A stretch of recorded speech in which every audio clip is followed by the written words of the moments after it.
This is Trinesha Catrell, and welcome to First Love Yourself, where love, life, and Christ combine. I am so grateful to have you here on this journey of self discovery and empowerment with me. In today's video, we're going to talk about your purpose into pain, your pain into purpose. But before we get started, if you're new here, go ahead and give me a thumbs up and subscribe to the channel so you never miss out on more uplifting and empowering content like this. So get comfortable because we are about to get into it. Let's go. Okay, so earlier today, I'm reading the Bible before heading into church, and I'm reading from Acts 1. And it talks about punishment, obedience, faithfulness, and having the power of God because of our faithfulness. And as I went into church today, the pastor read from Genesis 50, and it talks about the story of Joseph. I'm trying not to make this long winded because I know people got things to do. But in Joseph, it talks about how his brothers hated on him. They wanted to put him into a pit because his father favored him. After being in a pit, he goes to Potiphar. Potiphar's wife says that he assaulted her, but he gets thrown into prison because he doesn't believe him. Because she wanted to get with him and he didn't want her. He didn't want all of that. And then after being in prison, he's interprets dreams in prison, but he's feeling like, okay, I'm in prison, I'm being obedient. How is it that I'm here? He gets out because this guy says, I know a guy that can interpret dreams. He remembers him from prison. And he's like, no, it's not just me, it's God. God is telling me what the meaning of these dreams are. My purpose, everything that I am, comes from God. And all of that pain pushed him into purpose. While everyone else was in famine for, they had 7 years of, I think, great fruitfulness and a lot of food and everything else, and they had to save it during that time because there was going to be a famine that came on the land. He knew because he interpreted dreams. So where he was, they had a lot of food and stuff. The same brothers that wanted to throw him into the well because they was hating on him because he was favored by his father is the same ones that needed to beg him for help in the future. And it really allowed me to think about how in our lives we can feel like our life has no purpose. God can be telling us to do this random thing that we feel like means absolutely nothing. We're like, why do I need to go to this place? I'm doing this. I'm doing, like, mine's is for videos. I'll be like, I'm doing this video and ain't nobody paying attention to me. And God's like, you don't know how many people you're really helping, like how many people your testimony resonates with. You don't know how this is going to open doors for you in the future to allow you to be able to step on stages because you got more comfortable talking to people. You don't know how many people are going to feel like they're not alone in this moment because of your testimony, because of your story, because your purpose pushed you in, your pain pushed you into purpose. I really believe that being obedient to God is one of our biggest things that can help us in our lives. Sometimes we feel like we're doing meaningless things, like, oh, me going to the store, me helping out this family member, this friend, doing this thing for this person is just one thing. Like, how's that going to help anything? And then the whole time, this is the person that opens the door for you in the future that allows you to be able to live the life of your dreams. This is the whole time, this person is going to be the reason why you get blessings on blessings on blessings in your life because God saw your obedience, because God saw that you were really about that God life. And whether it's 0 people or it's 1,000 people that are on here watching, I have to be in purpose and obedient to God because it doesn't matter about what it looks like to other people. Because even for Joseph, I'm pretty sure it didn't look good with him being in prison. I'm pretty sure it didn't look good being accused of assaulting a woman that you never even assaulted. I'm pretty sure it didn't look good when you think that you're going to be a leader or you got this blessing or this oil on you, and the whole time people around you are hating on you. And even when he was being hated on, even when people didn't like him, even when he was in prison, he still remained faithful to God. And I think that is a really good example of what our relationship with God should look like. People talked about Jesus, they talked about Joseph, they're going to talk about you too. We have to get comfortable being uncomfortable. We have to get comfortable in knowing that regardless of how it looks to everybody else in the world, being faithful to God is what's most important. We have to know that, like, we got all this energy when we out in this world doing what we want to do, right? Before we really find God and everything else, we got excuse on excuse on excuse why we need to drink, smoke, do whatever else it is to add to our life because we feel like that thing is going to make us who we are or be able to push us into the next level when the whole time we just need a God. And we don't keep that same energy when we rededicate our life to God. We don't keep that same energy when it doesn't look good in the season. We can be so sad and feeling so miserable in our worldly life and just be like, oh, this is just the way the world is. But the moment it gets hard, when you in this walk with God, we'd be like, oh, you know what, this God stuff don't work.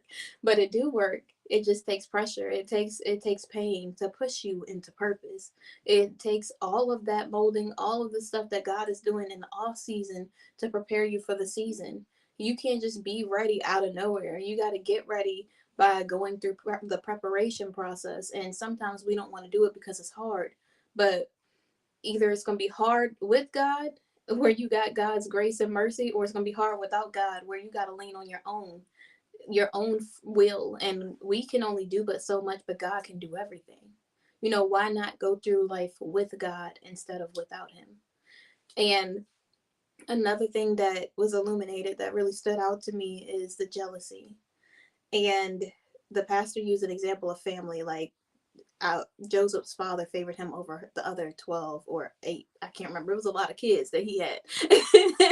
And he was like, that Joseph's father favored him more. And he's like, favoritism is a thing that can cause division in families. It's a thing that can cause envy, strife, jealousy, all of these things. And as the pastor was talking about family, it made me think about relationships. We almost on Valentine's Day, so I feel like it's important to say this, especially in this message.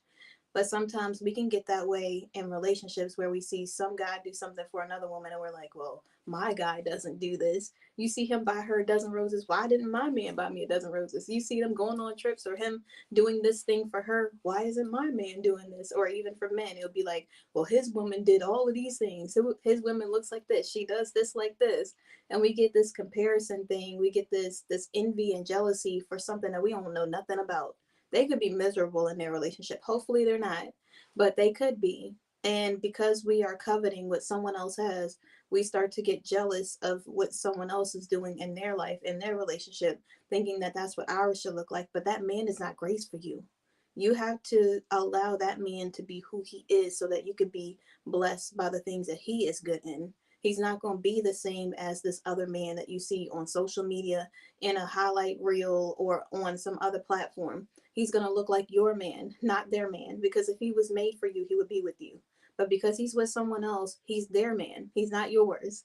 And the same thing for women. Just because this woman looks like she got it all together doesn't mean that he has peace in his home. Do you want peace, or, and I'm not saying you got to choose one or the other, but you really have to think, just because it looks good on the outside does not mean it's good on the inside. I'm always praying, God, allow me to be beautiful inside and out. I don't know what it is that you're going to have to do to make sure you break these negative or horrible things off of me, but allow me to be as peaceful inside as I am on the outside, as beautiful inside as I am on the outside, and to not covet what anyone else has. I don't want to be jealous of what someone else has, because obviously, if that was for me, it would be mine. Like, that job would be mine if God meant it for me. That man would be mine if God meant it for me. That friendship would be mine if God meant for me to have those friends in my life, or that opportunity, or be in those positions or in those rooms. I would be there. There's nothing that could stop what God has for your life. And sometimes we just get so beside ourselves, just looking at the glass half full, or looking at someone else's highlight reel or delusion of their life, this fantasy life that we think it's going to be, and it's not what it is. Like, relationships take real work. We spend so much time looking at all of these. On Valentine's Day, there are going to be so many people talking about the date that they went on, and them going, their boyfriend taking them to the movies, or getting them a car, or filling a car with roses, or buying a dozen roses, or whatever thing that you can imagine in your mind, and it's going to look like a fantasy online. You don't know what that woman has to endure with that man. And I'm not saying that every relationship that looks great online isn't good. I'm just saying that we don't really know what they have to endure in their relationships. We don't know if they're miserable every day, and then this is him making it up to her on Valentine's Day because he knows it's going to mean a lot because she can post it on social media.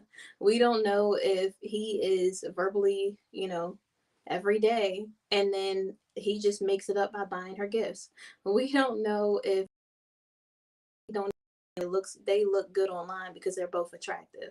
We don't know if They are maybe in a healthy relationship, but she barely sees them. This is the one out of 4 days a year that she gets to spend any real time with them. So when they're posting online, of course they look happy to see each other because they barely spend any time together. Like, do you want to be barely with somebody? Do you want to be in a relationship where you have no communication? Do you want to just look good online, or do you want to really have a healthy relationship that actually takes work? Because I'm gonna be real with you, it's not just gonna be given to you. You're not just gonna be with somebody and then everything is just gonna be nothing. It's gonna be real work. You're gonna really have to die to yourself and say, okay, I might want this, but I know this person wants this, so I'm gonna compromise because I want to make sure we are both happy. It's not all about me all the time, it's about us. Are you really gonna say, when your guy on Valentine's Day gets you a card and it's the sweetest card that you've ever seen, and he tells you happy Valentine's Day and he spends time with you and you guys just watch a movie on TV, are you going to be okay with that? Or are you going to say, well, this person went out to dinner and they bought them flowers and they went to go see a movie in theaters? Like, I really, really suggest, and I know you're probably saying, what do I know because I'm single? But seriously, I really would suggest that you just appreciate your life. Appreciate the man that God blessed you with. Appreciate the woman that God blessed you with, and stop saying that just because she doesn't look perfect, that she's not the woman that's for you. Just because she doesn't say exactly the right things every time she opens her mouth doesn't mean that she's not working on being a better person. Maybe she's still grace for you, but because you see this man with this woman that lets him do whatever he wants, you're like, oh, that's the perfect life. So you want to be the worst version of yourself? Because I honestly think that I would want to be with someone that pushes me to be a better person, not just allows me to settle at my worst, or allows me to settle and just be complacent in my life and just being okay with not pushing myself further than I can go, or pushing myself to the next level. I don't want to just be stagnant in life just because it seems easy. I don't want anything easy. I want everything that takes work and real effort. And so as the season gets forward, as we start to go into the Valentine's Day, almost the end of this cuffing season, I really suggest that you appreciate the life that you have and really appreciate the person that God blessed with you, or the person that God allowed to be a part of your life in this season, whether it's a friend, romantic, whatever else. Just appreciate the things that they're doing and don't think about what everybody else is doing, because looking side to side is what will distract you from receiving your blessings or seeing the blessings that God is doing in your life. It'll really make you feel like you're missing out on something when you're not missing anything. The same thing for business.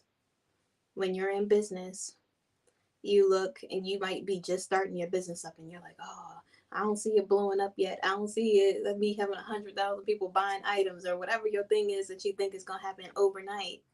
And there's that one exception that may happen that way. But in reality, most of the time, you are going to have to put real effort. You're going to have to be consistent. You're going to have to not give up on the thing that you're working on in order to see the fruit of your labor. And the person that you're looking at that moment, that highlight in their life, they worked really hard to get there. It just didn't happen overnight. They have been putting in work, like real work.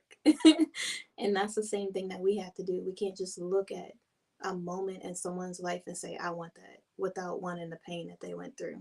That's what the pastor talked about earlier today. Everybody has a testimony, everybody has a story, and that backstory is what created them to be the person that they are. It might look good now because God did all the molding in the dark.